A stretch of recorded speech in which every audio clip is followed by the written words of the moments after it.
I am now rolling. I got my shit sorted. See, I got I on never, your level. I never stopped rolling, so I figured. I just wanted to let you know that this was now on the record. That everything you say and do will be used against you well, my in the friend court that I of was, our listeners. of course, my friend that I've been texting doesn't respond for the longest time, and then right now at this moment, she decides to respond to like start a Gutless. conversation. Like, come on, Gutless Come and classic. come on. Let's introduce ourselves. I'm John Chidley Hill. And my name is Sheldon Alexander. And this is You Killed It, the podcast about the challenge, talking all things Final Reckoning. We once again have the Redemption House, Armageddon, Double Cross coming back in. But before we get to that, we have an interesting scene, and I want to take your temperature on this. Okay. We got a little poolside action, which, hey, what up, ladies? I'm here for the poolside action. I will say, too, that I don't think there's been enough poolside action. Just saying. I agree. And they're, making some casual conversation, and the topic of love comes up, as it tends to, and hooking up in the house. Yep. And Amanda makes a throwaway comment to Smashley, because, of course, Smashley missed everything that Angela and Johnny Bananas were up to. And Amanda makes what I thought was a rather light joke about Bananas loving Angela. And like off the top, to me, this is what you do when someone has a crush, or it's, light joshing, just slapping his balls around. Yeah. It's just as one does. Yeah. But he kind of flips out. And I'm curious to know, why do you think that would be? So here's the thing, right? We've been talking about it all season, and I think this scene right here, I can't speak for some reason, this scene right here, I think, proves what we've been talking about all season long. Johnny Bananas is on his heels, right? He's used to being in control. He's used to these we're hanging around by the pool conversations. He's used to controlling that. In fact, think about how this conversation starts. Ashley says, hey, remember when we were hanging out by the pool and you were making fun of me, Johnny?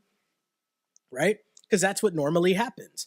So now the roles are reversed and Johnny's not in control of this scene, right? He's not in control of what's going on with this conversation. So he's backpedaling. Now, mind you, there's a lot of things that go on in this conversation, right?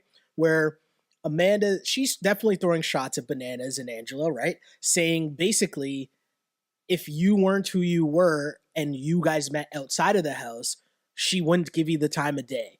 And he felt that one. Like, that one stung him. Do you think that one's true, though? Because I don't think that's true necessarily. But do you think that's true? I think that's true. She has allegedly a boyfriend that she lives with at home. Ooh, and I don't know about Angela's home situation, but there's a lot that suggests to me that, this is classic politicking.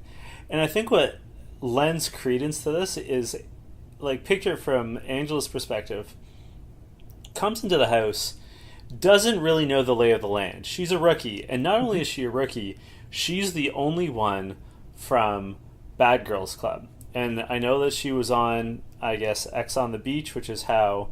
Is that it? X on the Beach, or are you the one? X on the Beach, yeah, you're right. Yeah, it was X on the Beach because Derek is her ex. Yes. But beyond Derek and some of the X on the Beach people, she doesn't know what the Challenge House is like. No. Right? It's not like an Are You the One person, or even a Big Brother person, or in the past, a real world person coming in with pre-established relationships. Her only pre-established relationships are with Faith and Derek, and neither one of them like her. So she comes in the house, she knows that Johnny Bananas is the number one all-time challenge competitor, so she thinks, I'm going to hitch my wagon to his star. But what she doesn't know is what Shane has been saying, what everyone's saying, and that is Johnny doesn't really have any allies left. Yeah, so he's essentially playing the same game, which I think is what Amanda's getting to, right? Yeah. Yeah, I mean it's interesting, and that's a thing that I find funny. If Johnny Bananas, he kind of flipped it, but you could tell. Like I keep saying, he's backpedaling because you can tell, right? He's rattled. So his first comeback was kind of lame. He was kind of like, "Oh, do you think Josh would talk to you outside of this house either?" And Josh is like, "Actually, I would," right? Which was kind of funny, right? But also a lame comeback by Johnny Bananas, right? Yeah. And then he says to her, so if you guys, so you got with the strong guy in the house, and it's no big deal, nobody says anything, but she does it, and everyone has an issue. And I actually think that's a good point by Johnny Bananas. It's a good counter, right? Because even though we know, or we're assuming that he and Angela are using each other, right? It's still an interesting point for him to bring up in the sense that, well, you hitched your wagon to one of the strongest guys in the house as well, and we're not coming at you saying anything, so what's the difference? I'm not mad at him for that. That's an interesting point. That's a good point, and they didn't really have a comeback for it either. No, but the thing I would say though is, and this doesn't come across to us, the viewers, but I think it's pretty clear based off of what people are saying in confessional, what we've seen on Twitter, that everyone thinks that Amanda and Joss's relationship is legit. That it's not a power move, it's not a politicking move. They think it's a real attraction. And as Amanda pointed out on Twitter during this episode, Sylvia is her best friend. Like, Amanda and Sylvia are legitimately very close friends. Oh, so she doesn't. Yeah, so she doesn't need to win over Joss with politicking. Yeah, right? Like, she already has Sylvia in that team in her corner. Like, they're already buds. So, like, why go after Joss except out of sincere attraction? No, right? I got you. No, it makes sense. It's just, it was an interesting scene just to show the power dynamic, right? And how much that's changed for Johnny Bananas. It's so different because he's not in control and he can't deal. No, he can't. And it's just, it all feeds back into the, I hate to say storyline, but the reality that he's on his back heels, that he is in trouble, and whether he wants to admit it or not, he knows. Yes. He knows he's in trouble. The one place, though, that Johnny Bananas still is in control, though, is the confessionals, of course, right? Because he's pretty good at putting on his confessional gangster suit, right? And he says, all these girls would trade places with Angela in a second. They hate her because they ain't her. And it's like, it sounds cool. He added a little rhyme in there. It sounds funny. But do we believe that this is actually true? Do we think that all of the girls in the house want Johnny Bananas? Maybe our female fans can help us out on that. Because, he's a good-looking dude. Twitter tells me the female fans that we have, they seem to like Johnny Bananas, and it's not just about his gameplay. So maybe that's a thing.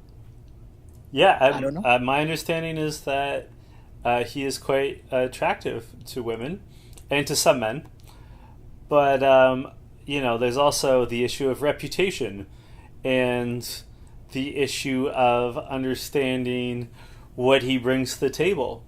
And, I can think of a million reasons why you would not want to hitch your wagon to Johnny Bananas.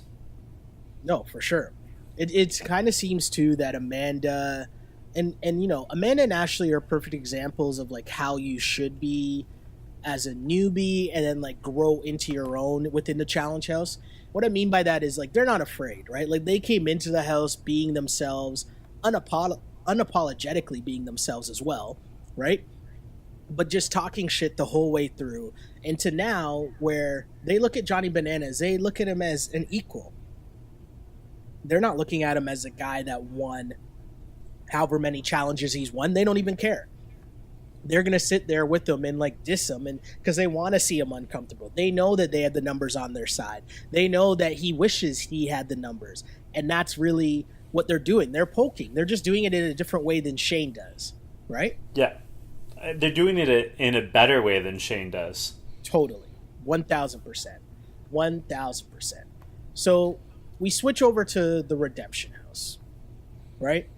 Mm-hmm. And in said redemption house, we start with Angela telling Jose, they're having a conversation about how like Shane's controlling Nelson. Nelson needs to step up. I get distracted by Angela's top. But I mean, ideally, the point of this whole conversation is just trying to show that there's a big decision that needs to be made here by Jose and Da'Vonne, who obviously they pulled the double X, right? The what's the term? Why am I drawing a blank here? What's it Double called? cross. Double cross. Wow, double X. Triple X was a movie, right? Double X I just made up. It's a series of movies. Yes. So yeah, I mean that happens, and then we get you know what's weird? I don't even want to talk about the Tori and Derek scene because I'm over Tori and Derek as a whole. Like I just thought that scene was terrible, and he's pretending to be mad, and she's like, "Let's go throw fruit against the road," and it's like, what? Like what? Mm-hmm. I'm over them. So let's get them out of here, right? CT flirting, whatever, that's all dumb. What I really want to get to is, I don't know, unless you have something to add there, what I want to get to is they had a Redemption House club scene? What? This is how you know we're spending too much time in the Redemption House. I do not need to see a Redemption House club scene, and I'm here for club scenes. You know me. Viewers of our podcast will know. I am here for club scenes. But I don't need ever a Redemption House club scene. I think this was a classic example of editing making it seem like there was more tension than there was. Like, I think they worked overtime and they relied heavily on confessionals.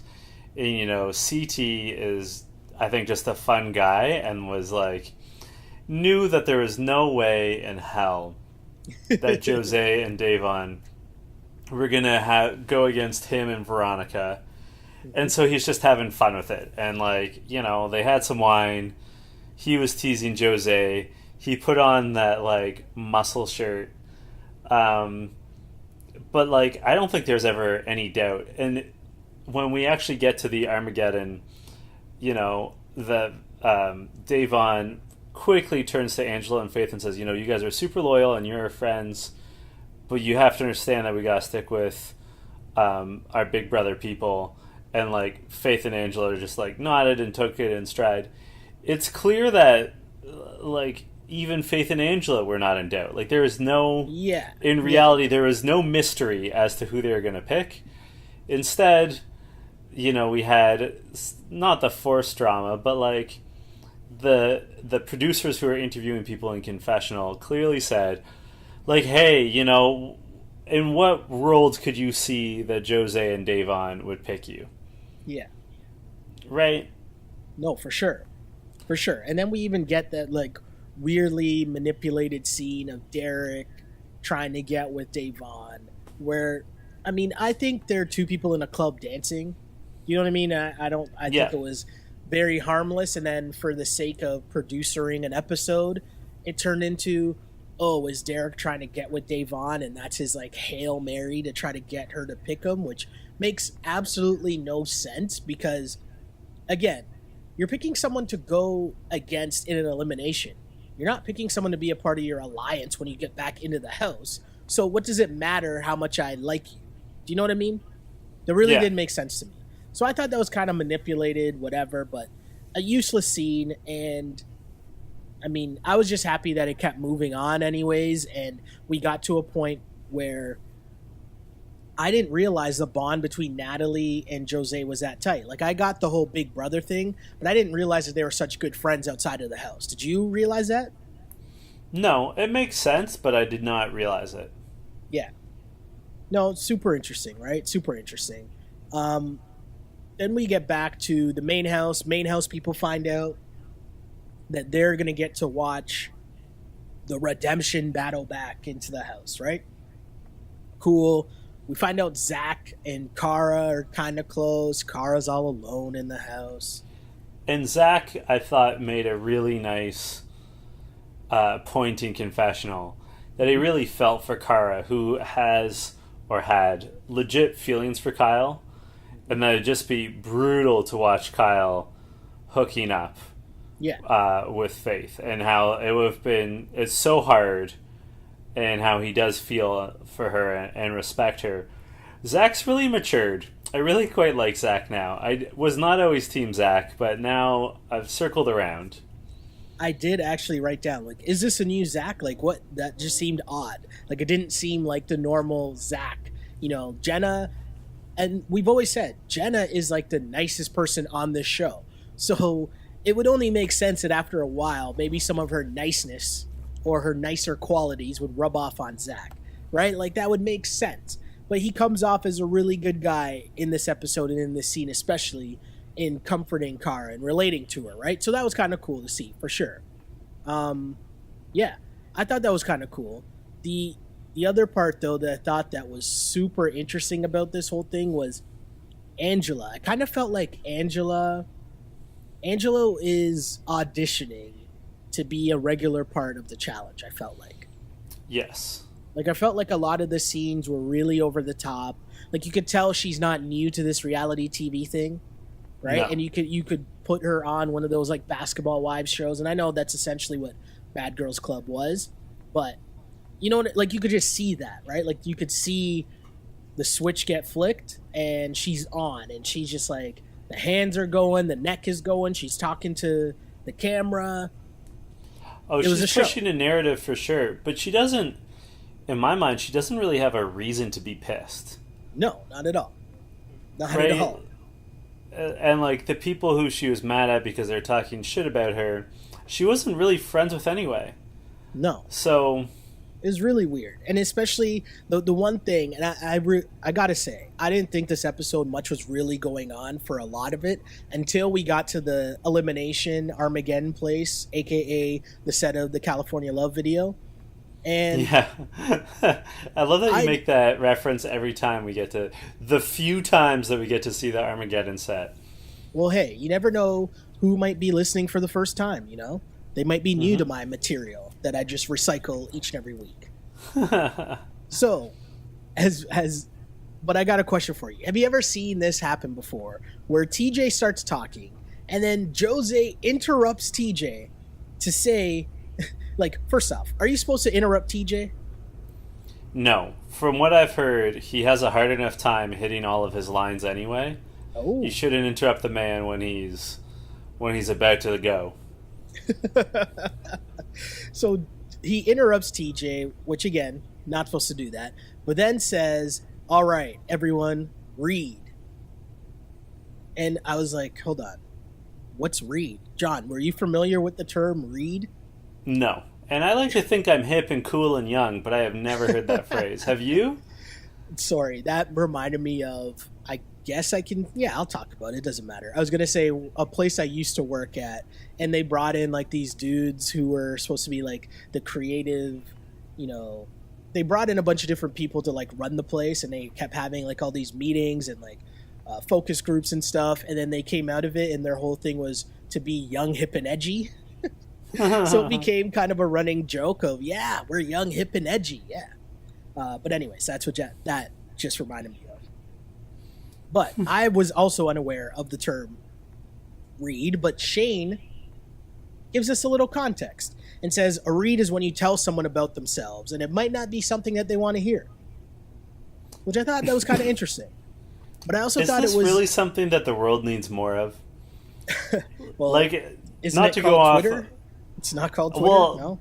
But social media? Yes, you're right. But like, I think this is, to speak broadly, a problem with society is that we've all convinced ourselves that our opinions matter, and it doesn't. It doesn't.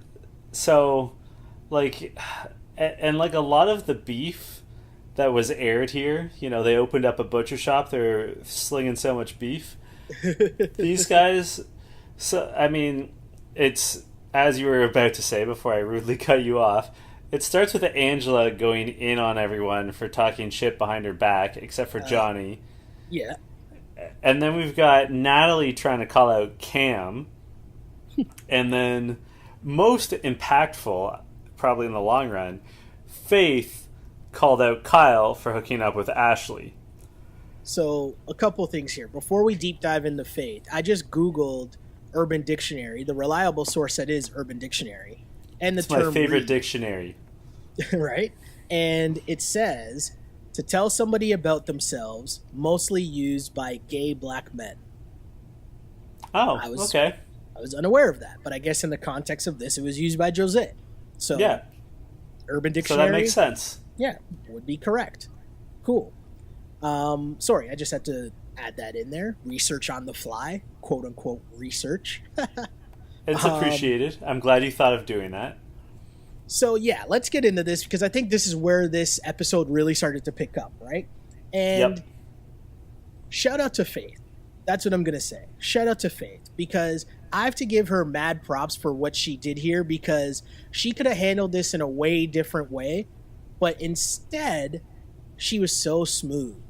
And the reason why I say she's smooth was because she made it seem like she wasn't mad. She bigs up Kyle and she says, Kyle, I got to give you a lot of credit. You're the biggest pimp in the house. You got with Kara, you got with me, and you got with Ashley. So it sounds like she's bigging him up, right? Like it sounds like she's like patting him on the back. When really we know what she's doing. We know that she's outing him to the rest of the house because the rest of the house, or let's say the majority of the house, probably doesn't know that this happened.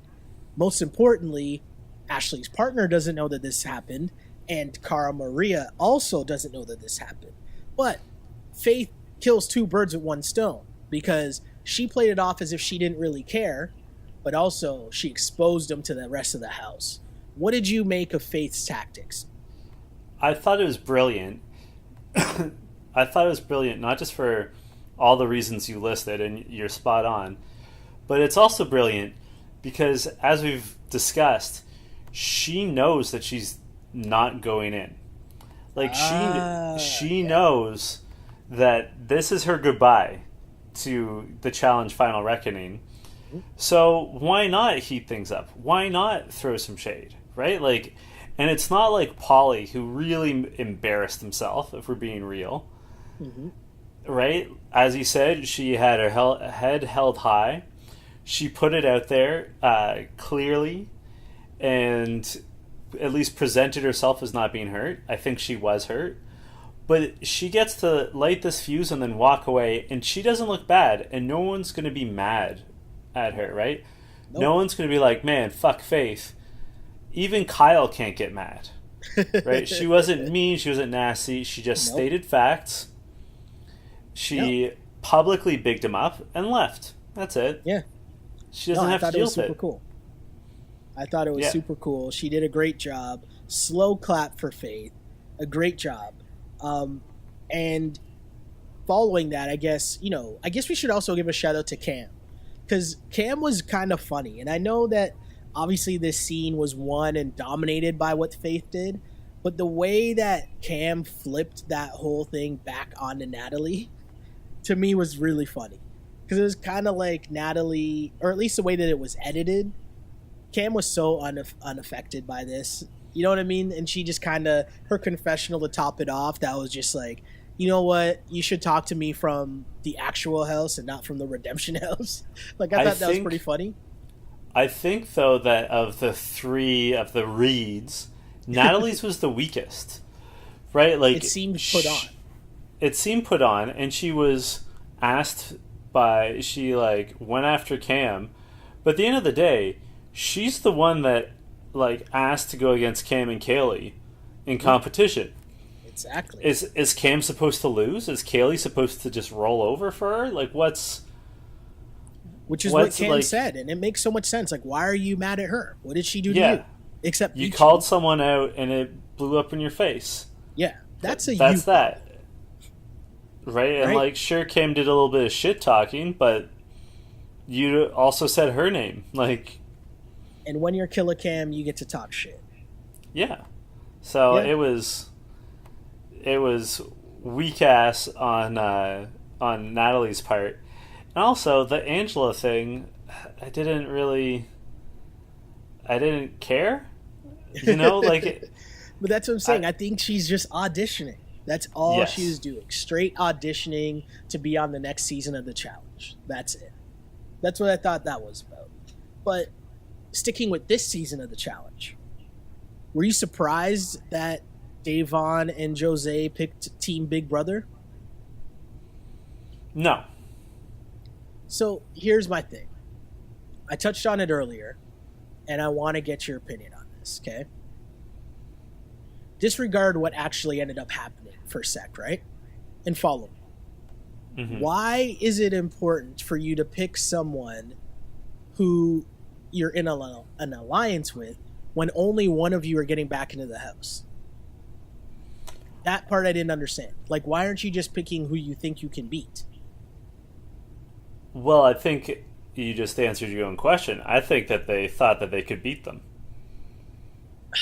I don't, like, to be honest, and, you know, this is obviously hindsight because you don't know what the challenge is going to be. I think they could have beaten CT and Veronica in this challenge. Yeah. I think they could have beaten Derek and Tori in this challenge. Do you know what I mean? Like, I get it and I get it and I understand it, right? On the surface, why you don't pick CT because he's a beast and you're afraid that it could be something physical. Cool, I get that. But it just seemed weird to me. Like, I didn't understand that play. Well, the other thing is that they knew that whoever they picked, the loser would go back into the redemption house. Like Polly, we're not done with Polly and Natalie. Yeah, that's true. You're right. You're right. The choice is like, do I leave my friends on life support or do I kill them? Yeah, they put them on life support. True. Very good. Makes total sense. So yeah, Natalie and Jozea are friends. Natalie and Polly against Jozea and Da'Vonne in said challenge. John, would you like to explain what this challenge or this elimination was? I'll say off the top, I did not like it. I did not like it either. I thought it was lame. It was called the Four Horsemen. I don't really understand how that had to do with anything beyond the fact that they had a pyramid, a four-sided pyramid, I should say, that was rotating, and they had sort of like giant binder loops, coils, and they had to like flip all these pieces in a puzzle. And so one team had to flip all the pieces on one side, on two sides. The other team had to flip all of the pieces on the other two sides, and they had to do it in like 2.5 minute bursts. So they'd be riding the pyramid for 2.5 minutes, trying to like sort the puzzle out. And when their 2.5 minutes are done, they get off the pyramid. Their opponents get on and work on their sides. And after 2.5 minutes, they get off. And like, it didn't seem that challenging to me. Like, it didn't seem like it was rotating fast enough to make anyone dizzy. True. The puzzle is just like taking a step back or sort of leaning back. But like each piece, it's an either or proposition, right? Like it's not like a Sudoku or an origami or what's the one that they usually do with the triangles and stuff, where like there's multiple possibilities. It's either up or down. Like it was weird because it didn't look that hard, but Natalie made it look really hard. You know? Well, as Sylvia said in Confessional, Natalie crumbles under pressure. True. Natalie does not do well under pressure. Remember when Cam beat her last season? Yep. Everyone said that was a competition made for Natalie. Yes. Yep. Right? Small gymnast, they had to, all like, about balance. On the wire, yeah. And not that Cam isn't fit, but Cam is not like a petite gymnast. Yes. And she just dominated. Like, she just powered through Natalie because Natalie, like, had a little freak out. And this is the same thing. I have to say that, I mean, I don't like Jozea, and I don't like Polly. Mm-hmm. They're sort of, in my mind, tied for the lead for, like, least likable people on this show. But certainly least like... Go ahead. I was going to say, also probably tied for the lead in terms of camera time on this show this season. Yeah, you know? Jesus. Right? Like, other than who's outside of that? Maybe Kyle and Cara from the start of the season, maybe? Yeah, but yeah. We're getting a lot of Jozea and Polly. So, I was torn, and I know that she listens to the show, but Holly McNeil tweeted that she was rooting against both teams, and I have to agree. Like, Okay. I would, if I could have had like CT and Veronica versus Derek and Tori, like those are the two teams I would have liked to have seen come back in. That's fair. But instead, when Jose and Da'Vonne won, I was quite happy. So I guess my gut instinct is that I prefer Jose and Da'Vonne to Polly and Natalie. And I think that what tilts the balance is that I like Da'Vonne and I am at best neutral on Natalie. No, that's fair. That's fair. That makes sense. I mean, the thing is, Jose's very over the top. Paulie has been more calm ever since his epic freakout a couple episodes back. He's been a little more calm, right? So at least bearable. And I guess he learned his lesson from the first two eliminations that he lost, in which he wasn't coming in talking shit this time, right? Which is a smart move. But I have a question. I feel like I've said that maybe 8 times, so I should probably come up with another way of saying that I have a question for you, John. Okay. But in lieu of that, I have a question. Should you be allowed to lose 3 eliminations and still be on the show? No, you should not. Like, the this Redemption is House has ridiculous. got to go. But it's not even the fact. Okay, I know we've had this argument about the Redemption House, and trust me, I think there's a lot of problems with the Redemption House. And as mentioned earlier, I have zero interest in seeing the Redemption House club scene. But I will say that in theory, the Redemption House still makes sense. The problem is it's the same people being brought back in and losing over and over again. And so I feel like bare minimum, it should be some like double elimination, like Little League Baseball tournament, right? Where like, okay, you lost twice, you're out automatically, no matter what. And then the next team up, whoever they would have picked next, Faith and Angela, you guys are brought back in. Because you can't possibly have a chance to be eliminated 3 times in a show and then get to come back against people who have never been even on the block, for lack of a better term. That's horrible. That's terrible. I don't think Paulie and Natalie are going to win, but I mean, at the end of the day, this is completely unfair. I agree. It's completely unfair. And this show, as we've discussed, is probably going to November, at least. Gone to November. I'll be gone to November. So, and we don't need that. Like, we don't need the show to last for 4 months.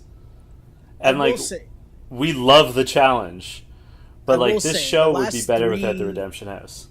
The last 3 or 4 episodes have been a lot better, so I'll give you that. But I feel like the last 2 episodes could have been condensed into one.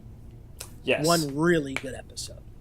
Right? Like the last 2 episodes were still alright, but they could have been condensed into one really good episode. And so, with that said, though, Paulie and Natalie lose. It's Natalie's fault yet again. Natalie playing the role of Paulie in terms of trying to talk shit to Cam still after she lost, whereas Paulie's actually being quiet, going back to his bed at the Redemption House, which I found kind of funny. But I don't know. Did you think Jose and Da'Vonne would win? I was honestly surprised with how well they did. I was surprised. And it's worth noting, in previous episodes of You Killed It, I have said that I expected that Paulie and Natalie were going to come back in because we see so much of Paulie in a lot of the promotional materials. Mm-hmm. And it's possible that he could still come back in. Unfortunately, right? Like, yes. he's still alive, God help us. He's still circling the drain. But I mean, we just rehashed the Redemption House. But yeah, I was surprised that Jose and Da'Vonne won because I thought this was going to be Paulie and Natalie's return to the house. He might still return, God help us. But I was surprised because Jose and Da'Vonne, like, it did not seem close at all. True. They won easily, it looked like. And you're right. Natalie melted down again. There is one other thing I wanted to bring up, and it was kind of... I wanted to get your reaction to this, and I also want to get the reaction of viewers to this, because there's a confessional where Zach says Da'Vonne and Jose are like cockroaches that we can't get rid of. And I don't think that he had like the intent of this being racist, but I would advise people to not refer to people as cockroaches because there are undertones to that some people might not take the right way. Again, I don't think that Zach meant it in that way. And obviously, you know, for a show like MTV to air that, it's not like they think it's in that way or they would even understand that. I'm just saying, as a black dude, you can't call me a cockroach. Like, that's just not a thing that's going to happen. Do you know what I mean? So yeah. I guess I'm doing a little lesson time here and not being the guy where it's like, oh, every single thing that someone says is either racist or whatever. I'm not the person that's easily sensitive. I'm just giving helpful advice. And that advice would be to not call a black person a cockroach. Probably shouldn't call anyone a cockroach, but especially don't call a black person a cockroach. And I would add to that Jose is, I think, of some Latin descent, which is also like not a group of people that you should be calling cockroach. Yeah. Right? It was just a thing that I saw, I heard it, and I was like, I kind of went like, oh, okay, that seemed kind of weird. And again, I'm not the person that's easily offended. Not that I was offended at that. I was just kind of like, ooh, I don't know. I feel like if you have a black person in the room while you're editing that show, I don't know if that makes it in. That's all I'm saying. No, I agree with you, and it did like stick out to me as well, and I am as white as it comes. but when I heard that, I was like, like not the best choice. Yeah. Right? Yeah, it was a thing. But I mean, either way, because I don't want to dwell on that too much. Because again, I don't think the intention was there. It was more of a suggestion from my viewpoint, right? So that's all I'm saying. To your point, though, and the reference you just made about like if you had a black person in the editing suite, they might be like, "Hey guys," that just speaks to the importance of diversity in your production staff. Also true. Right? Very true. Yeah. No, totally. It makes a difference because there's subtle things that white people don't catch because of our privilege. But also, yes. I mean, yes. I will just agree with that and move on. Fair enough. Yes. Yeah. So we get back to the house. Da'Vonne and Jozea are in the house. Hunter is mad. He is salty about Ashley lying to him. And he says that he's not mad about her actually sleeping with Kyle. He's just mad that she lied about it. We talked about this last week, right? We talked about why does he care and why should he ask. But now that he does know that she did lie, should he be mad that she lied to him? Yeah, I think so. I agree with Hunter. I did not like Hunter's first season, which I guess was Invasion of the Champions.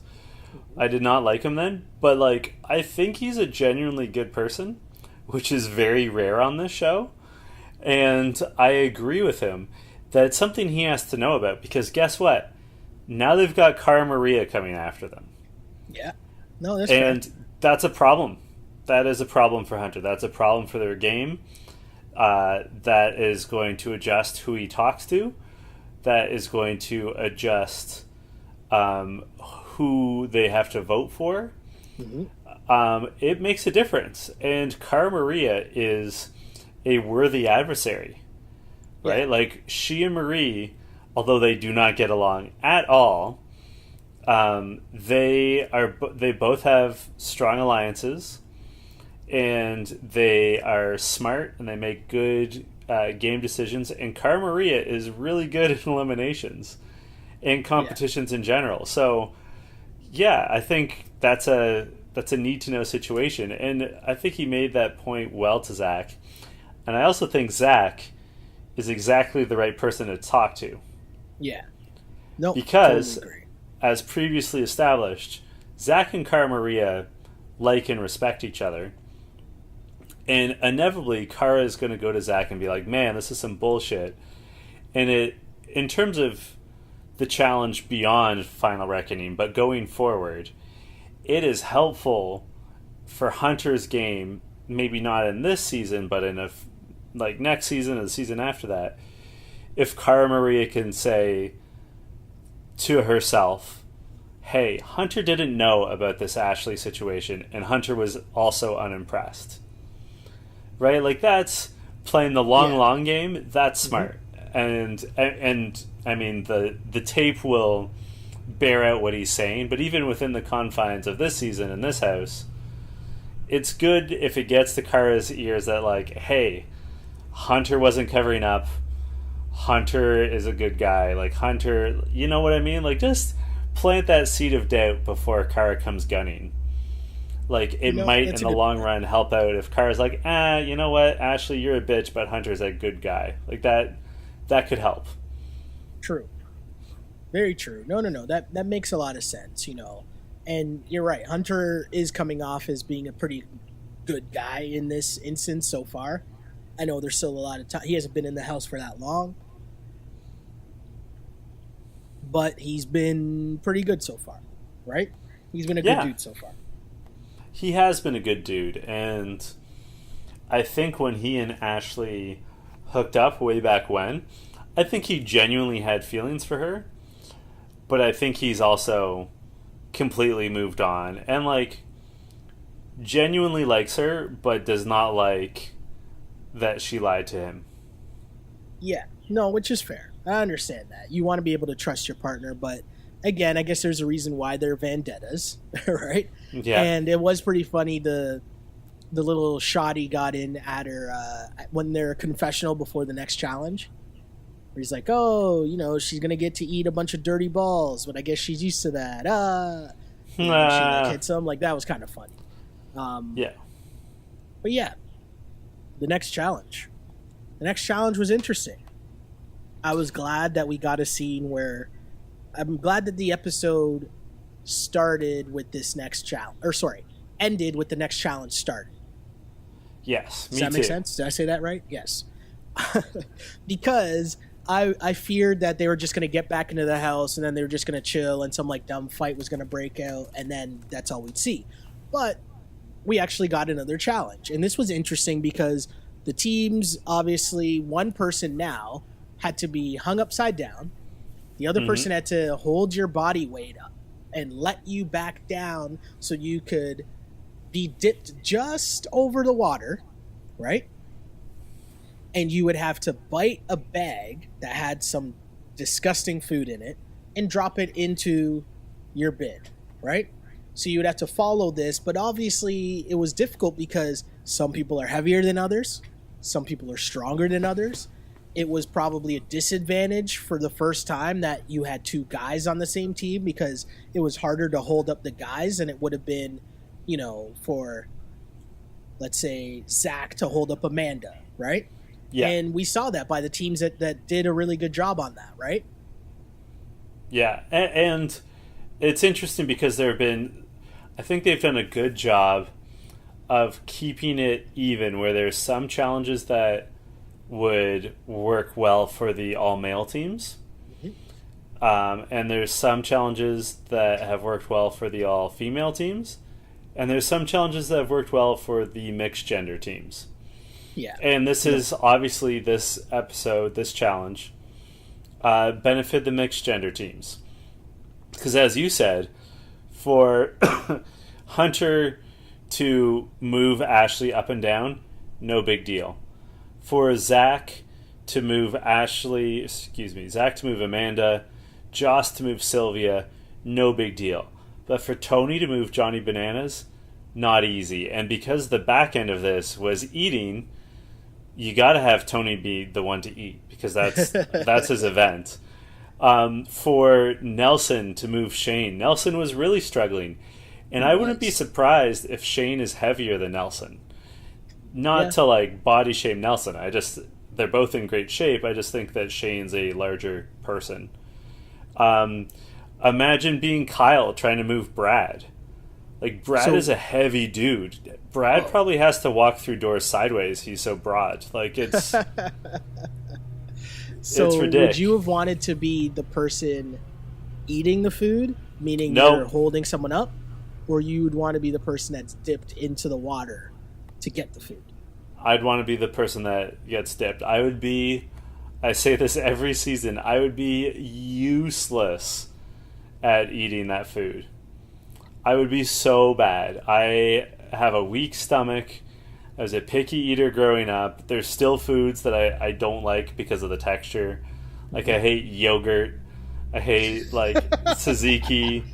How is the first place you went with that yogurt and tzatziki? That is because I don't like that, like, that gleepy, That's like, so funny. ugh. I can't cope. And, like, so anything that's, like, that kind of texture, I'm out on.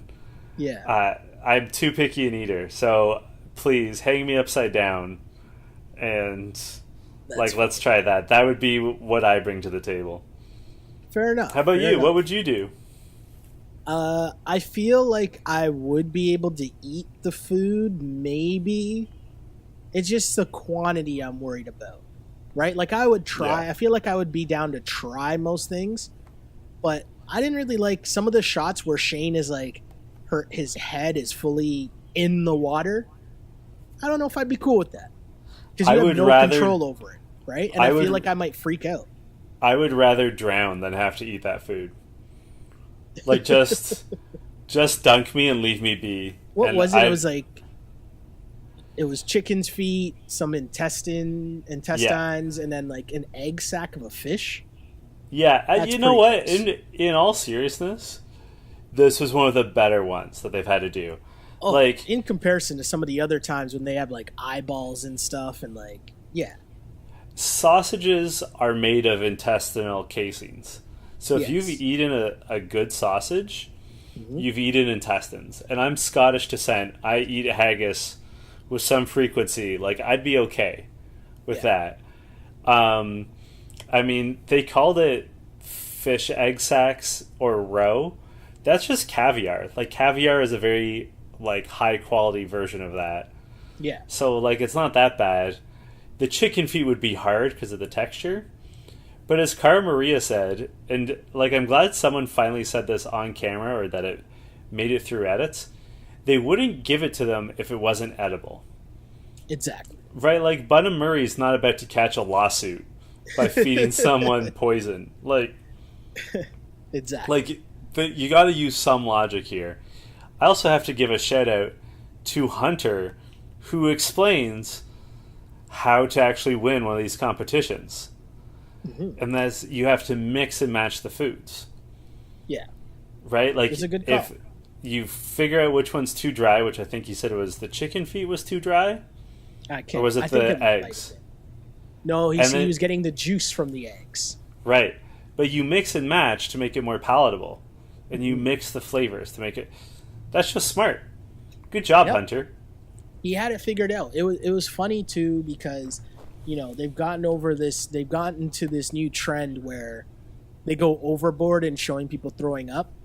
Yeah. And it wasn't too bad this time around, except for the one scene with Zach, where he had, like, the, like, snot boogers of barf, and it was too much.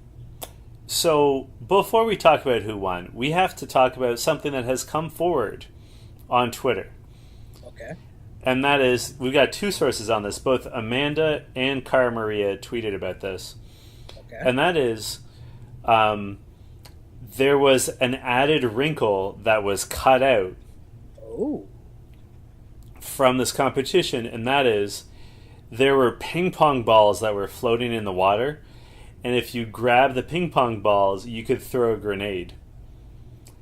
And so, according to both Cara and Amanda, Zach and Shane both got the ping pong balls and assigned penalty plates to Jozea.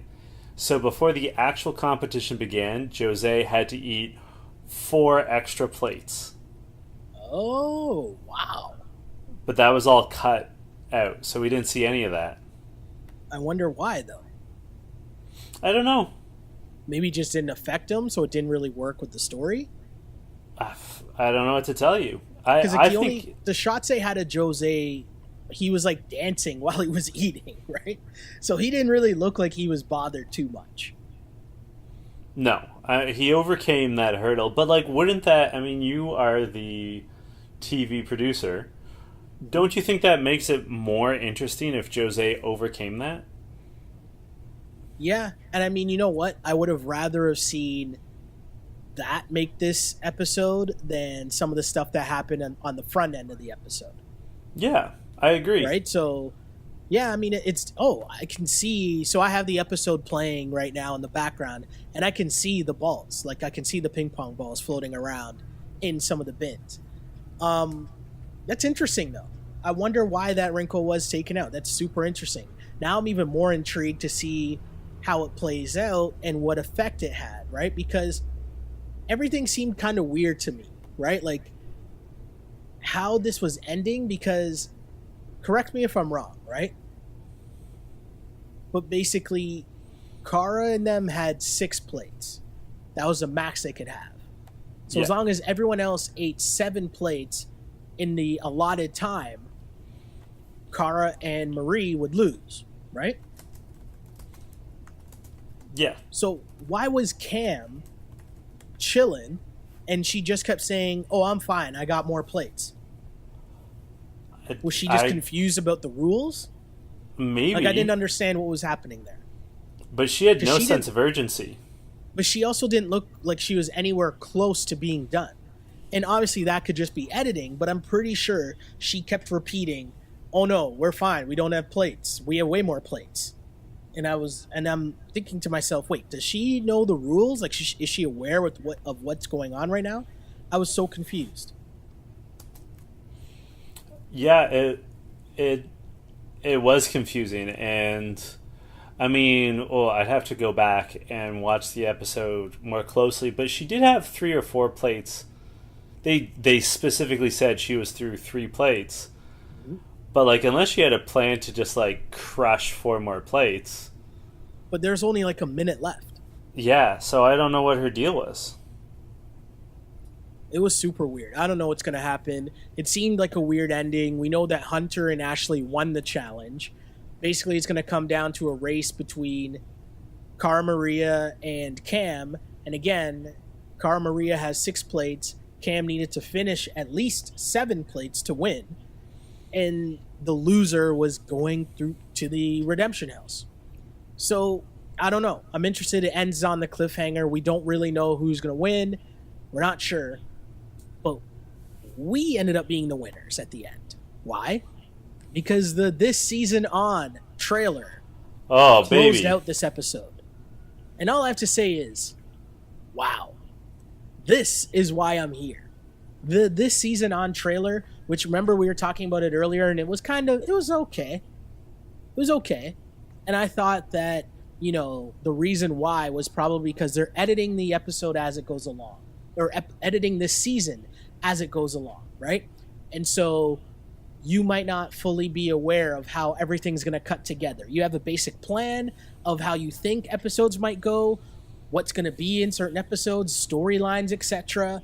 But once you actually start putting it together, different things sort of fall into place. And so certain things become bigger storylines that you didn't think would be a big storyline, and other things that were small parts, or when you were filming you thought would be a small part, fit a lot better while you're editing it. And here we are, because that was a dope-ass trailer that I am super excited for. And whoever that was, I think it was Zach with the black eye, that stuck out to me. Or black eye, broken nose, I think it was, or it looked like. What stuck out to you the most from that trailer?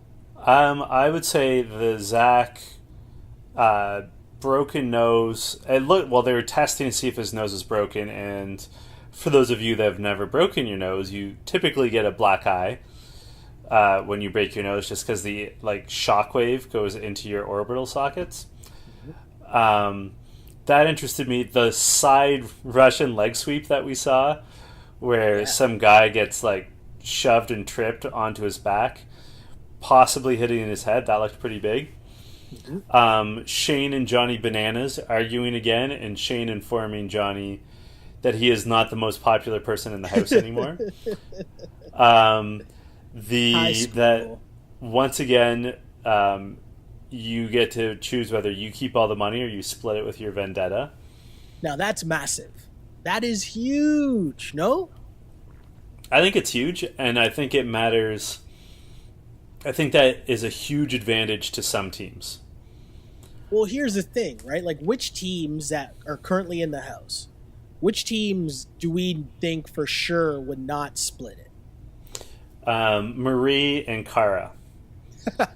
Shane and so? no, Shane and they're as we speak. They as they speak as excuse me as we speak, they're arguing on Twitter right now. Okay. I would Bananas say and Tony split. I don't know. See, Bananas has done it before. Exactly, and if I'm Tony, I can't trust that Bananas is gonna split it with me. You can't trust it. Shane and Nelson not gonna split it. Okay. What about? I was gonna say, what about Amanda and Zach? See, I feel like they would split it. Like, I feel like Amanda, although she and Zach don't like each other, that they respect each other. Mm-hmm. And I could see that Zach being like, hey, like 500,000 is enough. Yeah.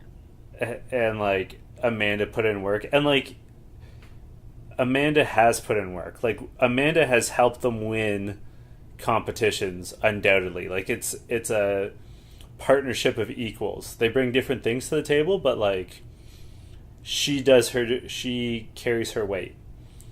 Kyle and Brad? I think they'd split it. No problem. They seem to get along. Okay. I'd say Kaylee and Cam would split it evenly. They seem to be getting along now. I think so too. Who are we forgetting? I mean, there's the possibility Sylvia and Joss. Sylvia and Joss, I think, would split it 50-50. Corey and Devin are coming on as mercenaries. We don't know if they make it into the house, but I imagine that they would split it 50-50. Yep. Like, Corey is so big on respect. What do you make of that possibility of those two coming back into the house? Do you like that? I love Devin and I love Corey for different reasons. I love Devin because of anyone who's currently like in the challenge universe. I feel like the most kinship with him. Mm-hmm. And I think he's smart and I think he's a good narrator. And he's been getting into shape, so he's a real 3-tool player. And I like Corey for the entertainment value. Like, I love him for, like, these females, and we haven't seen him on the show since he became a dad. And I want to hear him talk about how many diapers he could buy. So yeah, I really want them to make it onto the show, especially because it could be them eliminating someone I dislike. Right? Like, we got Hunter and Ashley, who I like both of them. We got them by them eliminating Angela and Faith, right? Is that who they eliminated? Or was it Jose and Da'Vonne? Yeah. No, it was Angela and Faith that they eliminated. Yes. So if Devin and Corey come on and eliminate, let's say, Jose and Da'Vonne again, that'd be awesome. Like, isn't that an upgrade? Aren't Devin and Corey a big upgrade over Jose and Da'Vonne? I'd say that they're a big upgrade over Shane and Nelson. I can't argue with that. Argue with that. So I think it depends on who they go against. But, I mean, let's put it this way. I'd say that Devin and Corey, from a pure entertainment perspective, are an upgrade over most of the teams in the house. Okay. Like, who would you... If you think of all the potential like opponents that you would have, who would you rather stay in the house than have Devin and Corey come in? No, I mean, I like Devin and Corey for, as you said, multiple reasons, right? I feel like they bring a different dynamic to the house as well. They're entertaining. And you know what? Truth be told, I'd rather have them in the house because I feel like they have a lot more fun than even say, if CT and Veronica got back in the house. Because I don't think neither of them add anything to the house drama. Do you know what I mean? No. Like, they're just kind of there in the background, not really doing anything, and that's kind of boring, right? Because again, we are watching a TV show, and I could watch Survivor, but Survivor's boring. to me, right? Like the added level of the Survivor on steroids is that we have a house and all these people get to have fun in the house, right? And so Corey, who I still think him and Ashley are like a match made in challenge house hookup heaven, right? Like to have them back in the house, that would be hilarious. And as you said, Devon's a great character too, so that'd be kind of cool. Who could we lose? I mean, yeah, we could lose a lot of people. Zach isn't. I like Amanda, but Zach isn't that good of a character. Zach's kind of, in the background chilling. He's not really doing anything, but I don't want him to do anything either. He cannot cheat on Jenna because Jenna is a saint. So that's right. I'm okay with him chilling, right? But you know what I mean in terms of like gameplay and like just fun shit going on in the house and people talking shit. Bring on Corey. Bring on Devon. Let's go. I'm going to take us on a quick tangent, but I'm going to bring it back around. Just buckle up. Hold on for a second, Sheldon. Have you seen the YouTube show, I guess it's through Funny or Die, called Zach Morris is Trash? No. It's exactly what it sounds like. It's a recap of old episodes of Saved by the Bell where they explain how Zach Morris is trash, how he's a terrible sociopath. Okay.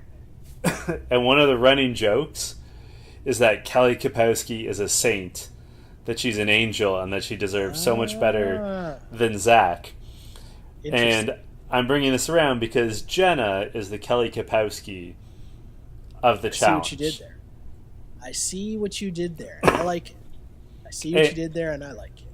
And to you and our listeners, do yourself a favor and Google Zach Morris's Trash. It is hilarious. That and on a very special episode of, which is same idea where they recap the like PSA episodes of like Fresh Prince and Full House and Growing Pains and all that stuff. It's amazing. Okay. It's a good 10-minute watch, guys. Thank me later. Anyway, back to the challenge. I am in. I gotta ask you, what for you was the quote of the episode? The quote of the episode is definitely Faith. Faith calling out Kyle is definitely the quote of the episode.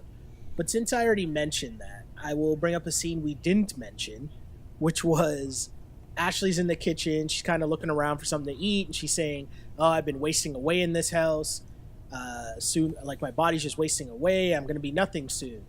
And Zach says, "Yep, soon you'll just be tits and teeth." I chuckled. What about her comeback of "that doesn't sound so bad"? Dun, dun, dun. And that's why Ashley's great. I do love Ashley. I think for me, it was Joss's imitation of CT.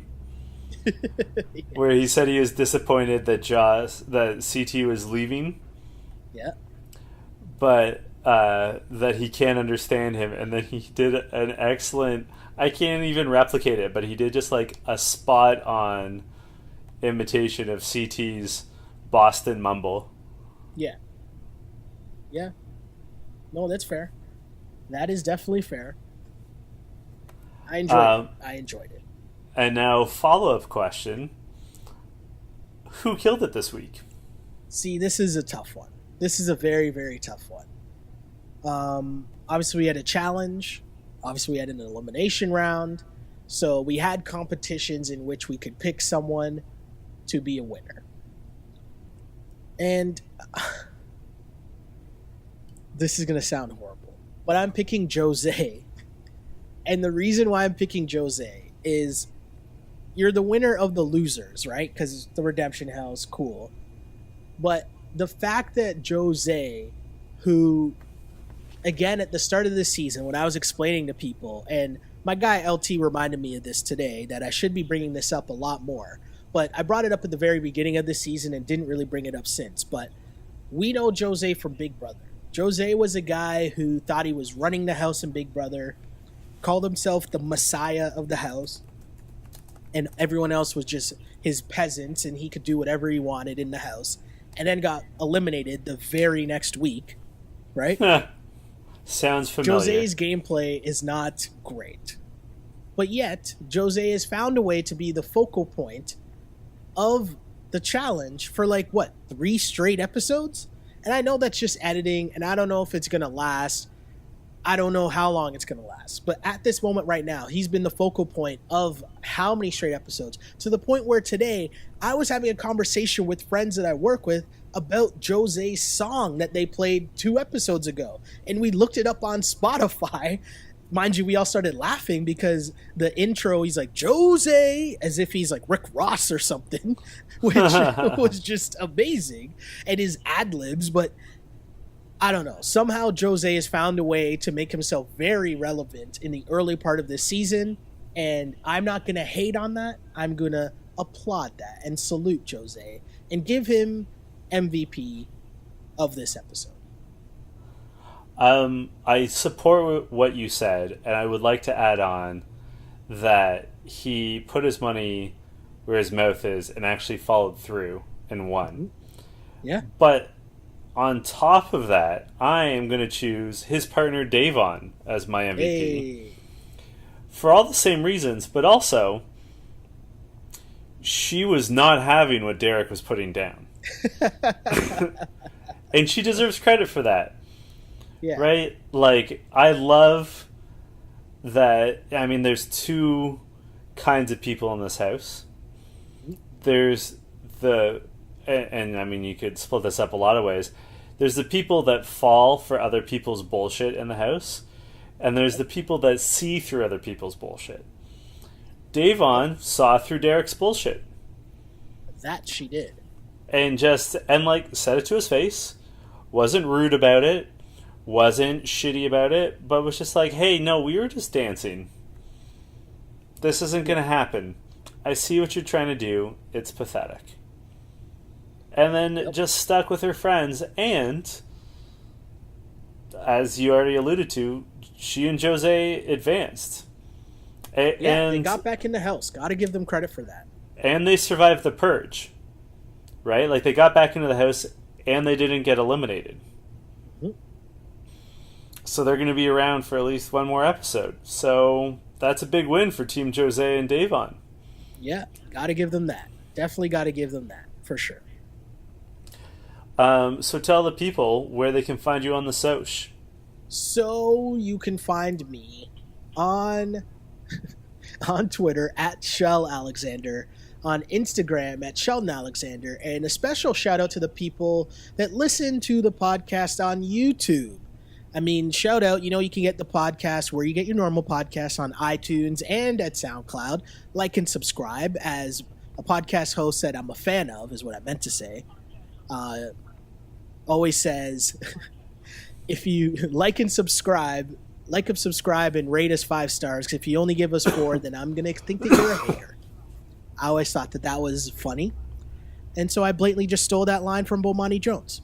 But, shout out to the people that are watching the podcast on YouTube and at Shell Alexander, or obviously just search the challenge.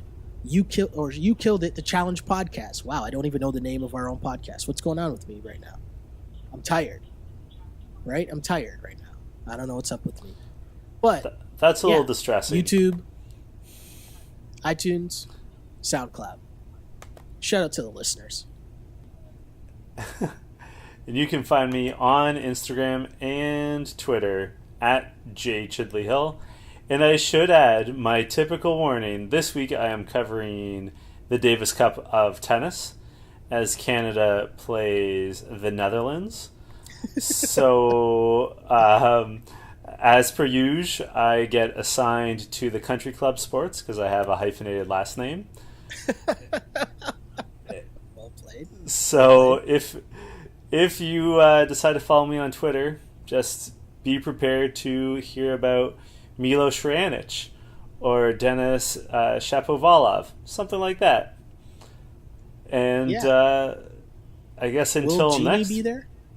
No, it's just the men. Just the men. Okay. So until next week, this was You Killed It. You killed it.